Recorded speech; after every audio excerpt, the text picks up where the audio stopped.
Part 1. Hello, William. This is Amber. You said to phone if I wanted to get more information about the job agency you mentioned. Is now a good time? Hi, Amber. Yes, fine. So the agency I was talking about is called Bankside. They're based in Docklands. I can tell you the address now, 497 East Side. OK, thanks. So is there anyone in particular I should speak to there? The agent I always deal with is called Becky Jameson. Let me write that down. Becky... Jameson. Jameson.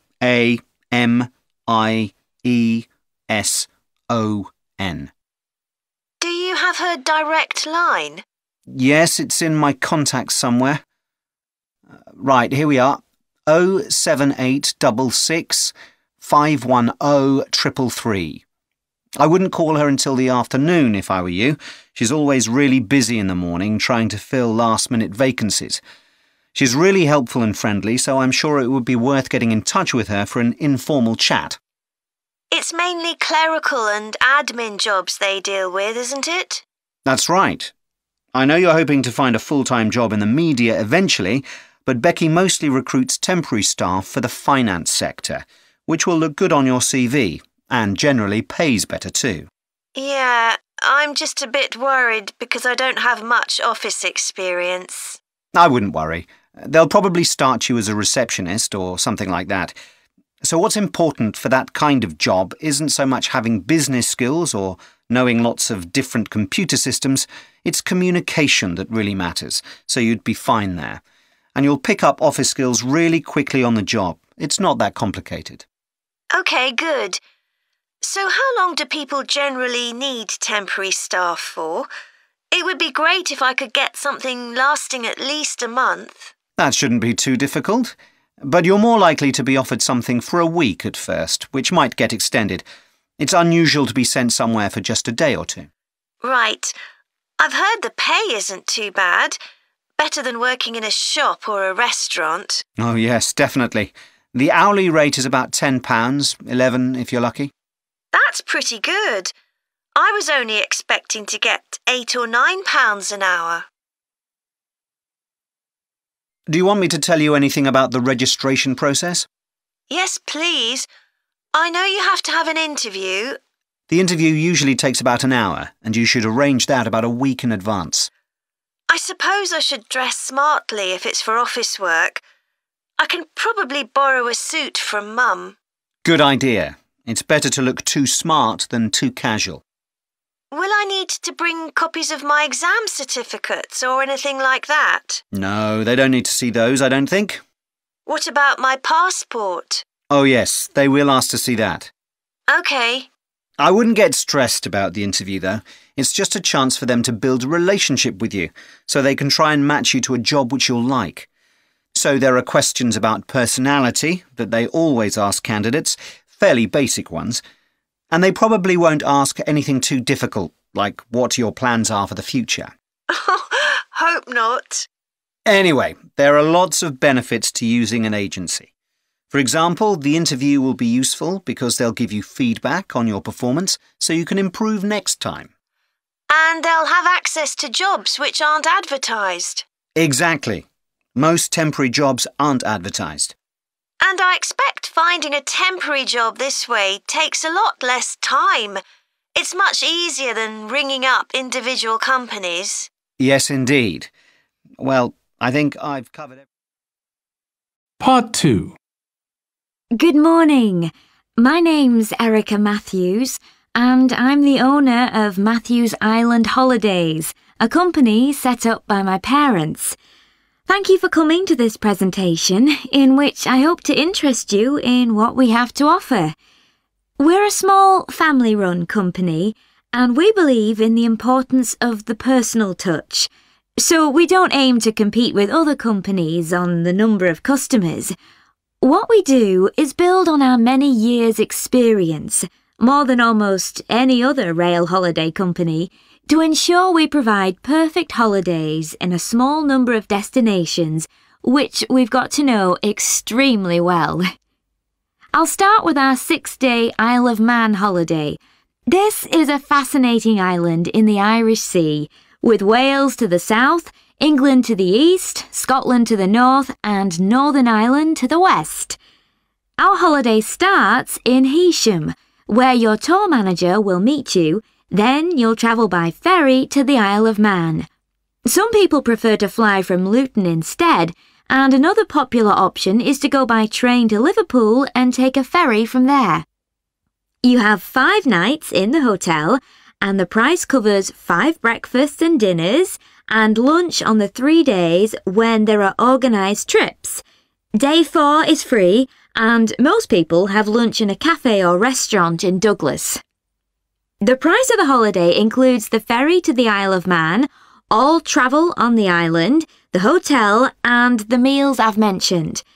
Incidentally, we try to make booking our holidays as simple and fair as possible, so unlike with many companies, the price is the same whether you book 6 months in advance or at the last minute, and there's no supplement for single rooms in hotels. If you make a booking, then need to change the start date, for example because of illness, you're welcome to change to an alternative date or a different tour for a small administrative fee. Okay, so what does the holiday consist of?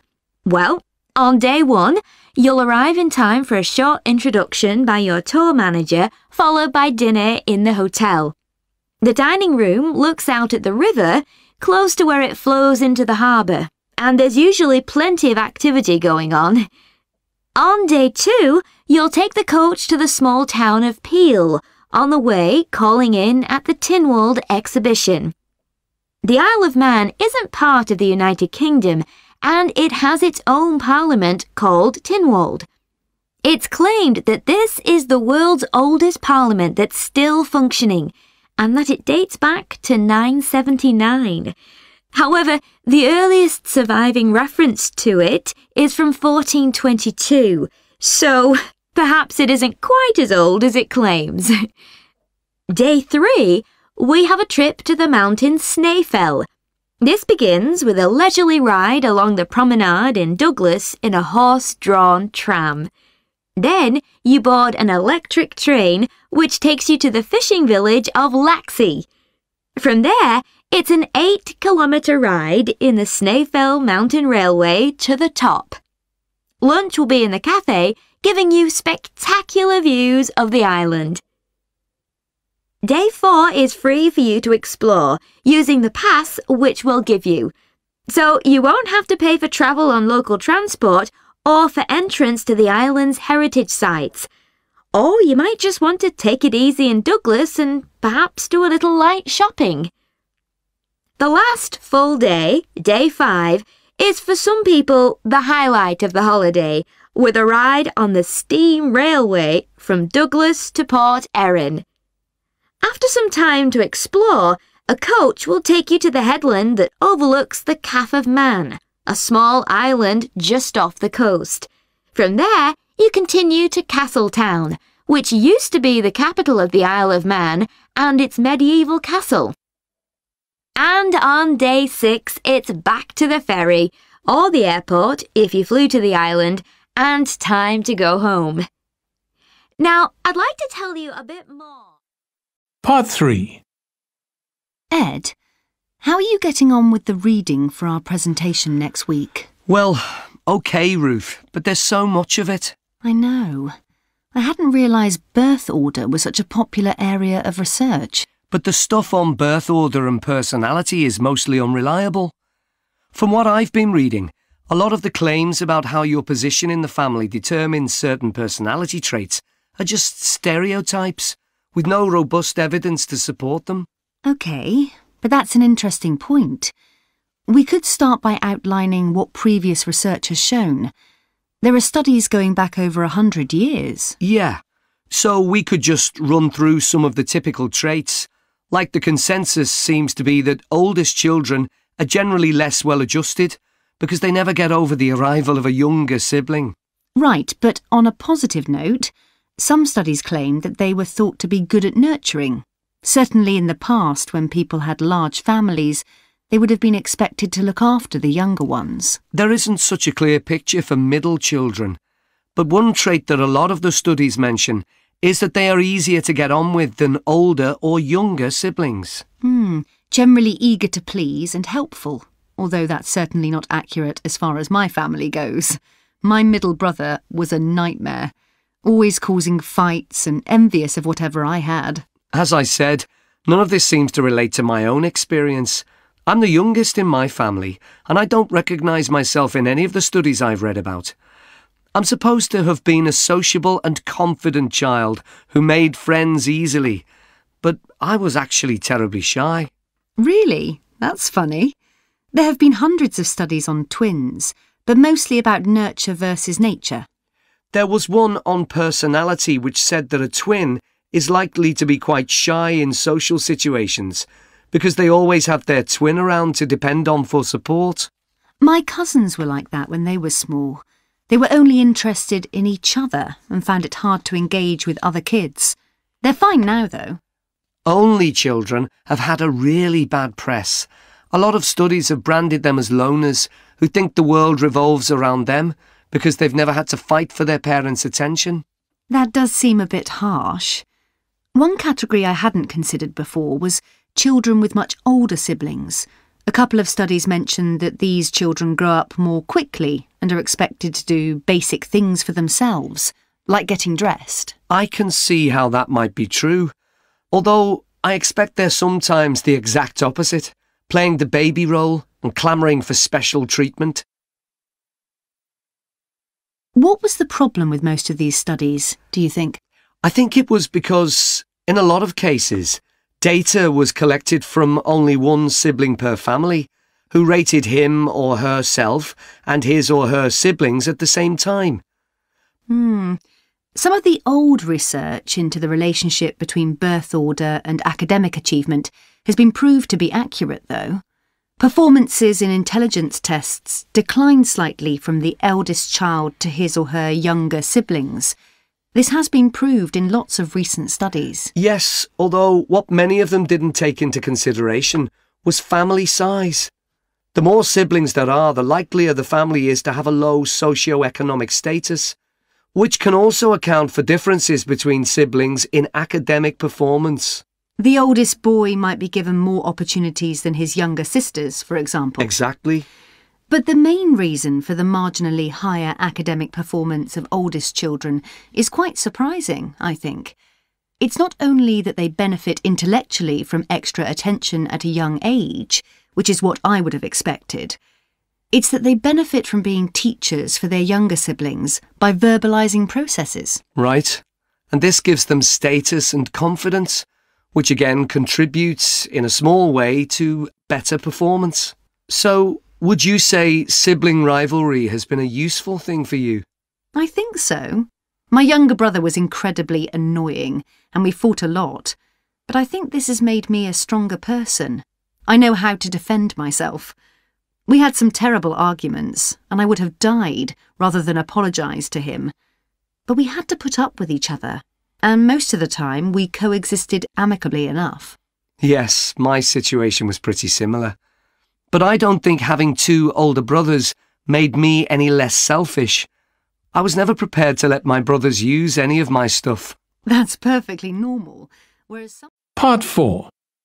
Today, I'm going to talk about the eucalyptus tree. This is a very common tree here in Australia, where it's also sometimes called the gum tree. First, I'm going to talk about why it's important. Then I'm going to describe some problems it faces at present. Right, well, the eucalyptus tree is an important tree for lots of reasons. For example, it gives shelter to creatures like birds and bats, and these and other species also depend on it for food, particularly the nectar from its flowers. So it supports biodiversity. It's useful to us humans too, because we can kill germs with a disinfectant made from oil extracted from eucalyptus leaves.